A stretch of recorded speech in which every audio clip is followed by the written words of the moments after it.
The rabbit hole is for informational purposes only and should not be considered legal, health, tax, or financial advice. The program's participants are not responsible for any losses, damages, or liabilities that may arise from acting on the information contained within this program. All discussions and disclosures are part of the public record. We ask that listeners respect the privacy of the individuals participating or named in each episode. Thank you. Welcome to the Rabbit Hole podcast. Down the rabbit hole we go. Welcome to the Rabbit Hole with your hosts Marty and Andy. We begin in 5, 4, 3, 2. The free exchange of information between the government and the people who create that government. The people who elect that government is absolutely crucial to the democratic process. One of our greatest freedoms is to have a right to know what our government is doing. Courtney Cox, 2005. Thank you for listening to the Rabbit Hole podcast. This is going to be episode 6, and we are going to talk about Christianity, corruption, and Chesterfield County, Virginia, and how all this ties together and what our experience has been in county and how it matters, not just in our case, but in a broader scope. I'll tell you right now, if I had known that the nickname, do you know what the nickname for our county here in Chesterfield is? No. The nickname for our county is Chesterfield County, Virginia. I kid you not. And it's all over. If you go to look up Chesterfield County, that'll come up pretty quickly. We grew up, both of us, Northeast, right? I'm from New Jersey. You're from New York. And growing up, we had history, you know, just like they have down here in the South. But for us, history was like, you know, America was great. It was the end of all this oppression. Yeah, we had a little speed bump in the Civil War, but we fixed all of that. And now we're healing and we're in this new condition where we're all equal under the law. And yes, I'm really oversimplifying here. I don't think anybody let Chesterfield County know. If you're coming to the Richmond area, you're probably going to look at 2 locations. You're either going to live in Midlothian, which I always call Midlo, Chesterfield County, or you're going to live in Short Pump, Henrico County. That's just kind of what's going to mimic the Northeast. A lot of different people coming in and out, moving culturally. But I will say that Henrico is preferred for me. We lived in Chesterfield first, and I really loved the reservoir here. That's what kind of kept us here, or made me come back here, I should say. But Henrico, convenience-wise, that's a better locale. Yeah, I think for the first 2 years when we were in Chesterfield County, we weren't really plugged in. And when I just talking about it now and thinking through, most of the people, not everybody, but the vast majority of people that I talked to, I spent time with, even when I was in Chesterfield County the first 2 years, they were people, actually, it was from Henrico. It was from, they call it north of the river versus south of the river. And so then we lived in this county for a handful of years, and it was great. I mean, by and large, it was a good experience. It was convenient. I felt like things made sense. Honestly, I felt like things made sense. It was totally contrary to my mother's response when I said that we were going to move to Virginia, right? Because I don't think my mother was expecting it. We weren't either. It was very fast. When we decided to come to Virginia, it was kind of like a God thing. It just sort of happened. And my mother's first response was, oh my gosh, I can't go with you. And I was like, what do you mean you can't go with me? We're moving to Virginia, not, you know, Europe. It's going to be right there. And she was like, no, because just to give a little background, my mother's very dark skinned. And she married my father, who was not dark very skin. White. Yeah. Yeah, he's like the whitest cat. He's like right. pink white. So I'm somewhere in the middle. But because of her experience when he was in the Navy, they lived in Virginia. And her experience was, you know, one where she was walking home with a girlfriend. And they ended up getting chased into like those phone booths for safety because they were being heckled and harassed by, you know, some locals, let's say. And it wasn't because they were just pretty ladies. It was racially motivated. So she was terrified to come back to Virginia. And, you know, we didn't know then she ended up having a pretty massive stroke right before we moved, so it took us years to get her here. And it's different now. It really is. I'm not going to say it's the same, but that was her impression of this place and this space. And it just wasn't our experience when we got here.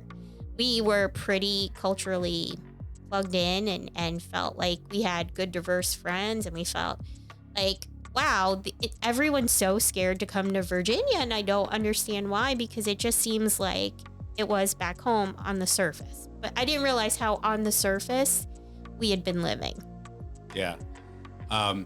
They basically, I mean, we talk about the history of this. We found this out. This was like, I don't know, 3-4 weeks ago. We were talking to somebody and he explained a little bit about the history of Chesterfield County and how when a lot of the push for civil rights was taking place, that people who were in, say, Greater Richmond decided that those were not good policies. So they made a beeline for Chesterfield County, and that's where they set up shop.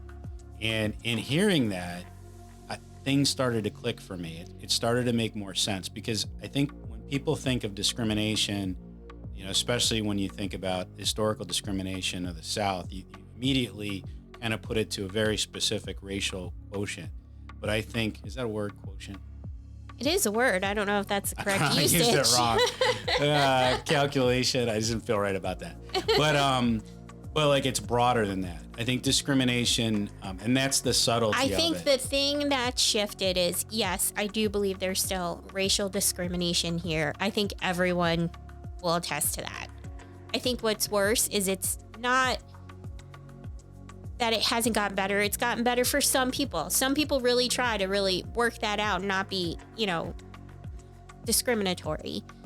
But there are some bloodlines here, I'll say, that just really dig their heels in, and now they're expanding it to include economic discrimination. And they're just learning how to use the system in a more, I don't even know how to describe it, more subtle way, so that you can't claim racial discrimination anymore, but there's still barriers. They've just altered how they apply them, if that makes sense. Yeah, that's what I would say. I would say that it's more of a barrier. And a lot of the people, and a lot of people in our neighborhood, they tend to, if they're not from here, which is a lot of the folks, they move on. You know, 2, 3, 4, 5 years. This tends to not be the permanent destination. And so, let's say you have a bad experience, but you kind of go, and it is what it is. I think it is about the, for lack of a better term, the bloodlines, the lineage that ties back. That it says, well, I know so-and-so judge or so-and-so commissioner, whoever the case may be. And that good old boys network that they always reference on the Duke of Hazzards, right? Like, isn't that how it was? Dukes.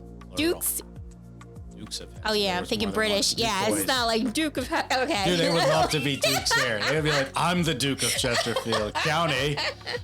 Oh, I do declare. Oh my gosh. Yeah, it's like, I get Chesterfield County. I just think it needs to be something a little greasier, like Crisco County makes sense, but it doesn't rhyme. So I don't know. Somebody work on that. I feel like what I've experienced, and I don't want to say there aren't, I'm sure there's some good people, full disclaimer, blah, blah, blah. But I've found that I'm very uncomfortable with this being the county of residence for me based on my experiences. And even if all goes well for us, I don't think when you're in an environment when there can be double standards and just this kind of like, nothing seems to be illegal if the right people say it isn't illegal. So that's why I started doing some historical research, because I'm like, where does this come from? Because you can't say it's just applied racially. It's not. It's expanded to being an economic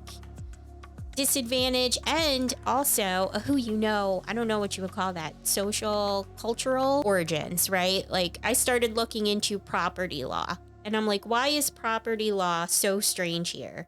Why is it such a hard thing to decipher when it's really not that difficult? I didn't realize that. Have you ever heard of covenant clauses? No. Okay, so I started doing a little bit of research, and that word covenant kind of hits for me. It's what I thought was a biblical Christian term, right? Mm-hmm. And it is, but it's also which I had no idea. This is something I didn't learn about until I started doing private research. It's a property term that a lot of landowners wrote in covenant clauses that would prevent their land and their property rights from being turned over to anyone who wasn't white. So a covenant clause is this rider. Are you kidding me? I'm not making this up at all. When did you learn this? Today. A covenant clause is something that they put into property rights that basically says if my land changes hands somewhere down the road to a non-white person, it's an invalid contract and it falls back to blah, blah, blah, blah, blah, blah, blah. Well, I'd never heard of that. You're a non-white person. I'm non-white, so Maybe that's what it is. That's what it is. So they're not wrong. Right. They literally had trouble in North Carolina having to figure out how to deal with it. We dealt with it here in Virginia, I think in 2020. 2020. Yeah. I mean, that's what I'm saying. Like, it took that long. You don't realize growing up in the Northeast that this isn't just in the history books, it's a generational thing, right? So when contract law is built on codes and theories and clauses like that, no wonder we're having problems in our small, very fortunate, more modern day trial, which in no way can be related to that, but it's generational.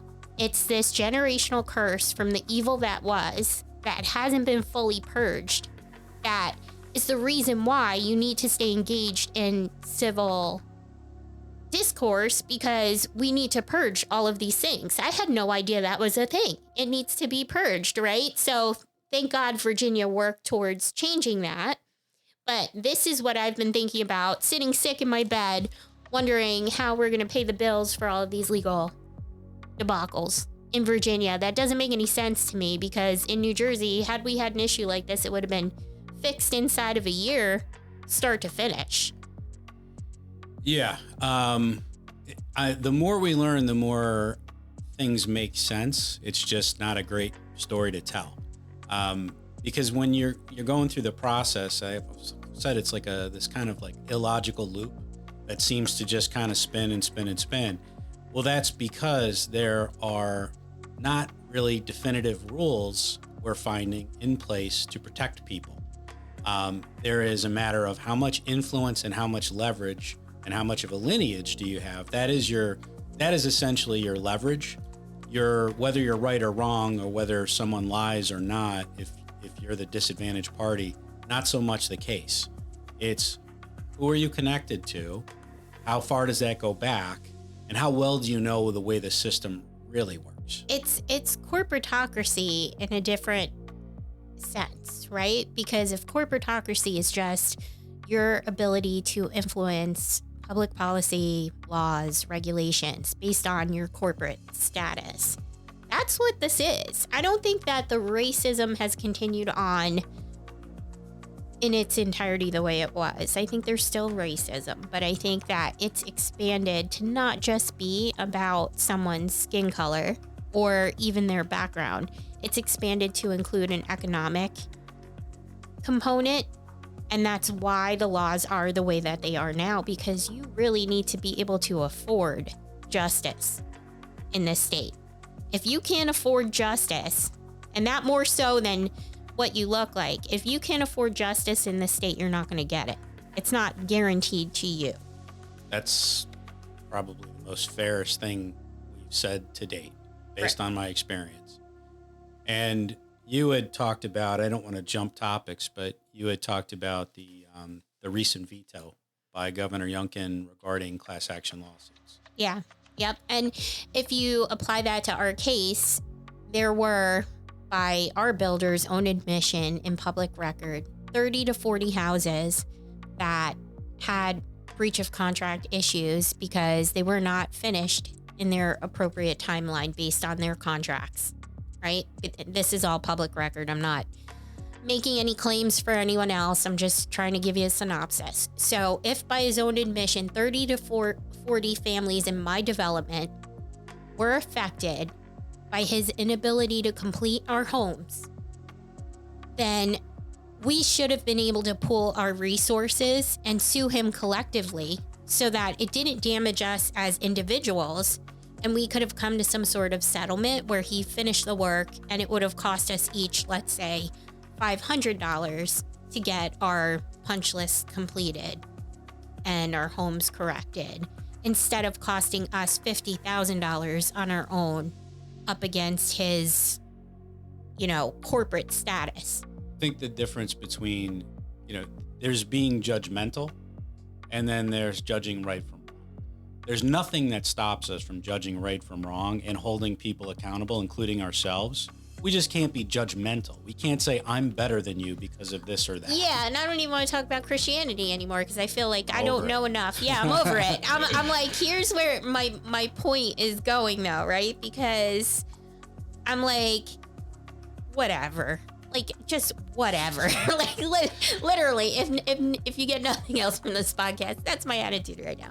But like, this Chesterfield County ability to just pick and choose what laws it's going to listen to and avoid transparency is akin to me of being a Christian who does harm, doesn't make amends, and still expects total forgiveness. There's a FOIA case out right now. Freedom of Information Act. Correct. And it is regarding a lady who was standing up for a child who was abused. The video that she made, because Chesterfield County Police didn't respond correctly in her opinion, she made a video about it. It went TikTok viral. Most of Virginia, I think, has seen it, and people are supporting her. She has a GoFundMe page. You can go support her legal attempts. But basically, they wouldn't give her, they arrested her in front of her kids. They threatened to take them away, all because she was coming out about some injustice in the Chesterfield County Police Department and the fact that they returned a child who was being abused to their abuser. Yeah. Allegedly. She has been systemically abused, I believe, in my opinion, by the Chesterfield County Police Department. They arrest her constantly. They harass her children. It's horrific. So she made a request for the body cams. That's it. Should be very simple. I've made several FOIA requests. I've never been asked to pay $1. She made this FOIA request to the police department and they wanted to charge her over $20,000. I think it was like $24,000. Why no transparency? If you've done nothing wrong, you could easily make amends by just showing what did happen and being transparent. But Chesterfield County in particular decides when they disclose and what they disclose. Yeah, and what was it about the, there's a couple things. There's the pastor. Got his right to touch so the on that. reason I think it's a Chesterfield thing too is like a year ago. It was April, when's the article written? April 23rd, 2023, there was an article written about how a pastor who was soliciting minors for sex online was arrested. He lived in Virginia Beach, but Chesterfield County caught him, and it was part of a sting operation. They arrested him.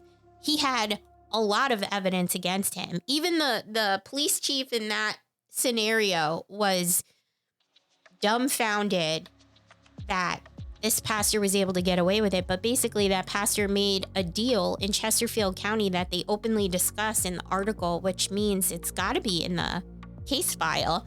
And because of it, his record was expunged. The charges were dropped.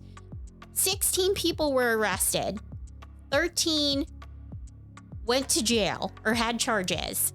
He was one of 3 who had none. And his evidence was, I think they noted it as more compelling than the other cases. So he's back to being a pastor. So all you gotta do is come to Chesterfield County, make a deal, and you're back to being a pastor. And that is coming from the chief of police for the county. Right. That's not some random person at a Wawa complaining. That's Right. the chief of police. They also, in a separate case, same police department, same police chief, decided that they are not going to include officer names when they do these FOIA requests for other people. If they are anything beneath a lieutenant, then they don't have to put their name on what it is they do. So if someone arrests you and they do you harm or they go too far, they violate your rights, you can't put that blame on them directly because you can't have a name in the FOIA request. If your name is withheld from the record, are you ever really held to account for the laws that you break? Because no one's going to remember your police badge, right? But they'll remember your name. By allowing these officers a cloak of invisibility, you're also allowing them to decide what they're going to be held accountable for or not. Well, two things. One is, think about it this way. Everybody, I mean, I'm not online a ton, but like the idea of anonymity on the internet. So people say like really offensive, horrible things. You know, they get real aggressive, real abrasive because you don't know who they are. So the worst of them comes out.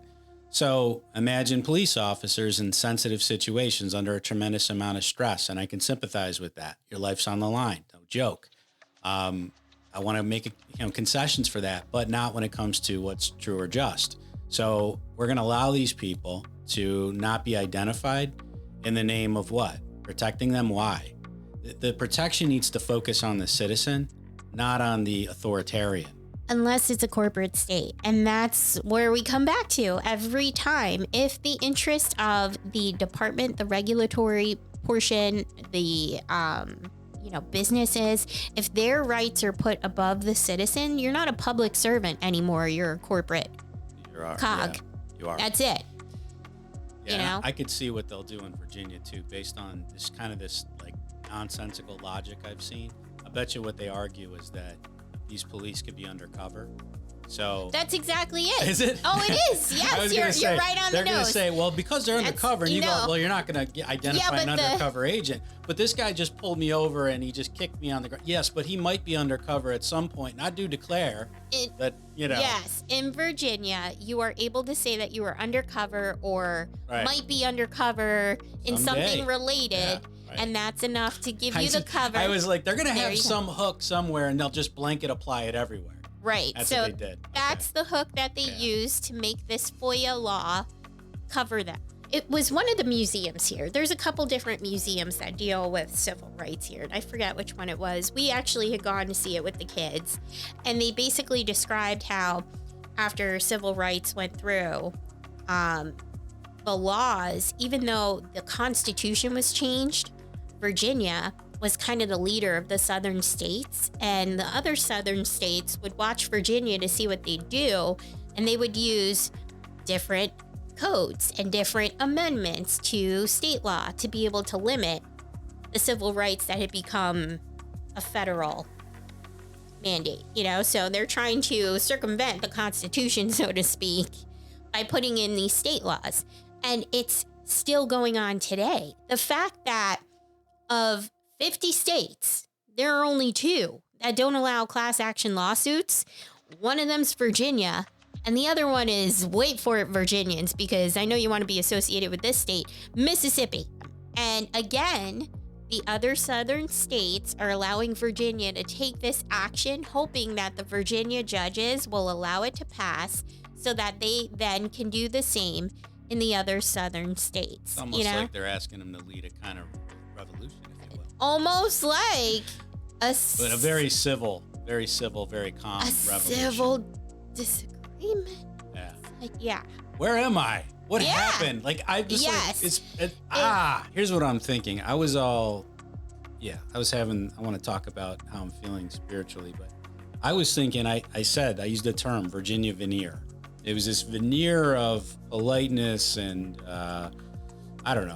justice and truth and honor and all these great things. And I said, well, that was just a veneer. I think perhaps that people in Virginia particularly, they do believe that you should be polite. And there are some things that they're not going to share out of the desire. However, I believe that perhaps that Virginia veneer is not so bad unless you slather underneath it just a whole bunch of Chesterfield County into that, and you use that as leverage to hide what's underneath that in certain situations. Let's talk about one right now, right? I had to do another FOIA request to the Department of Professional and Occupational Regulation.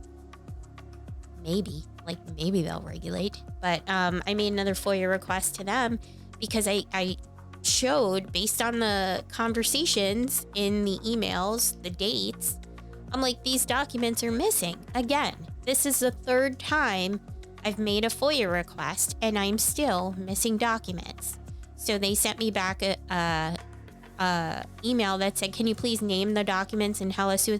Well, no, I can't see them, but I can tell you that this document being referenced in this email on this date is missing because this information is not included and there's no response email dated that date, even though it's referenced in the other emails. So I had to go through 2,000 documents and list it out like that to be able to make this Freedom of Information Request Act, and they're on their third request for an extension because they can't find it. They don't have it. Well, in going through the other issues, so you would, like, my thought is people, like, you hear about a house and you're like, you know, it's a bad experience, but like it's not earth shattering. But I was like, it can't operate like this in a vacuum. So there's got to be other aspects of the government in the county and beyond, let's say, that operate in a similar manner. And the case of this woman who was being harassed, arrested, they're violating FOIA. This is happening real time. That is the point. It isn't about this one situation and look the other way on this. It's about a certain level of standard. And if it's legal, it's going to be upheld. What we found is, like, for example, they told us, there's a point where they told us that we couldn't be represented by counsel, right? When we had a DPOR hearing, they told us you cannot be represented by counsel. Yep, the builder can, but you cannot. They said he could walk into the room because it was a public hearing, but he would not be allowed to make any objections or interfere in any way, shape, or form. Could not make a statement, could not make any comments on the record. So would you pay someone $300, $400 an hour to sit in a space and not say anything? Well, that's what we were told in writing and verbally. And then lo and behold, right on their website, right? Let's find it so I can read it to you directly. So it says frequently asked questions on their website. Is it necessary to be represented by an attorney? This decision is entirely up to the claimant. While some claimants choose to be represented by an attorney in their claim, it's not necessary in order to file a claim. There are multiple documents that will need to be submitted. Some find an attorney helps navigate the process and paperwork, but again, seeking legal assistance is entirely up to the claimant. If the claimant is represented by an attorney, DPOR staff will contact that attorney directly with regard to the claim. You're allowed to be represented. Why was I told I was not? Right. Why? That happened. We can prove it. It's those dang covenant clauses. Yeah, I'm not allowed. I'm saying, like, the only thing that makes sense is you go, laws don't apply. There is no right and wrong. And even talking through it, it's like, yeah, that's like pretty blatant. We got a bunch of information from FOIA I've referenced before where we can show the builder lying over and over again. And at first, that attorney, which we've parted ways, that's a whole nother story. But they told us that wasn't admissible. That was the first thing they said. Now, we had to correct them, but that's what they said, that, you know, proven lies on a FOIA with a regulatory body, they're unadmissible as evidence. Right, because if they're not under oath at the time. Right. Right, and they'll never be under oath because there's no judge. Exactly. So what's the point of the regulatory board at all? That's consistent with this idea of, well, their cops are undercover. Well, what if they're not undercover? Well, sometimes they're undercover. Yeah, but what if they're not undercover? Well, we can't. They can lie. They can lie. Right. They can lie. That's allowed. That's legal. It's okay for cops to lie. So that's crazy. This is not justice for civilians. This is protection for corporations. And that's where I start to get so angry. The fact that we had a DPOR case, and this is probably, like, now I'm talking to a FOIA attorney because it's been too many extensions and too many times where they can't find the documents that they reference in the FOIA. So, and that's a Freedom of Information request. And this is another crazy Chesterfield that I totally forgot about. But basically, I asked for these documents in the FOIA request. They couldn't find them. But what I did find was in the investigative notes, our investigator wanted to pull a very specific document from the building department.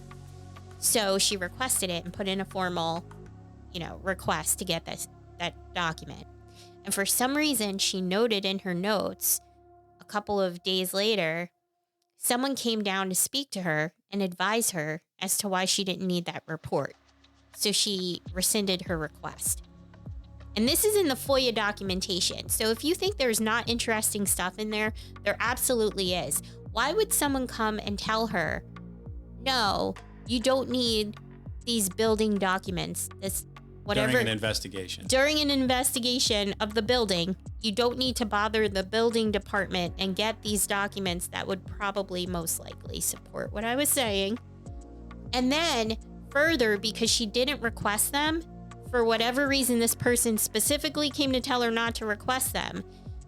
We were coming up on the timeline where the county could burn our documents. Right. So had she requested them, they would have forevermore been part of the public file. But because she didn't, the county was able to burn them before I could get my hands on them. So this is the kind of stuff that makes you go, really, Chesterfield? Really? We can digitize everybody's medical records. It's inexpensive, but the county says, no, better to burn them than keep records of our building permits anywhere. Shoot, police can pull up your arrest records in their little vehicles. They can pull up your tickets in their vehicles live, but they can't keep a building document long enough for me to finish my civil suit. So that's the kind of stuff. Legit. That's crazy. So, this is all part of our file. I don't know. Once we talk to you and this next attorney, I'll decide whether or not to put up the whole FOIA thing. I just don't want people calling us at home. And my number's all up in there. So I don't know. Got to get as much transparency as possible. You've got to let as many people know as possible. And ultimately, the best vote you can cast is voting with your feet, your time, your energy. And I cast the wrong ballot when I relocated to Chesterfield County, Virginia, but I didn't know the history. I assumed that I assumed that this kind of thing just wasn't even a reality. And after living half a century, I thought I was probably right about that, and guess I was wrong. Yeah, so we should have stayed Helen and Henrico. You live and you learn, and we will make our way back. And even if this house bankrupts us, there's worse things that can happen, that are happening to people, but they're happening because this kind of nonsense is allowed to permeate government and authority. Yeah. But if you did want to support our legal efforts, we have a way for you to do that. If you go to our podcast, you can go and support our page. And, I think if enough people donated $1 or $2, $5 here, $5 there, we could probably finish this lawsuit and maybe not be homeless. And that would be lovely. Well, and the other thing, and one note on that lawsuit, is what I've learned also is everybody gets a check at some point. Not everybody gets a check, but the people that get a check, part of it is shut up and you don't talk about it, and it never happened. So that's never going to be one of the things we agree to. We're never going to say, you can offer me any amount of money, I'm not going to not go public, because this is a matter of public health.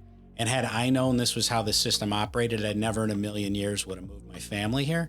So other people deserve to know. So we're not going to not share that information. So no, if you do support our lawsuit, you're not supporting a lawsuit so we can get a check. You're supporting a lawsuit so this can all come to light and other people can be protected.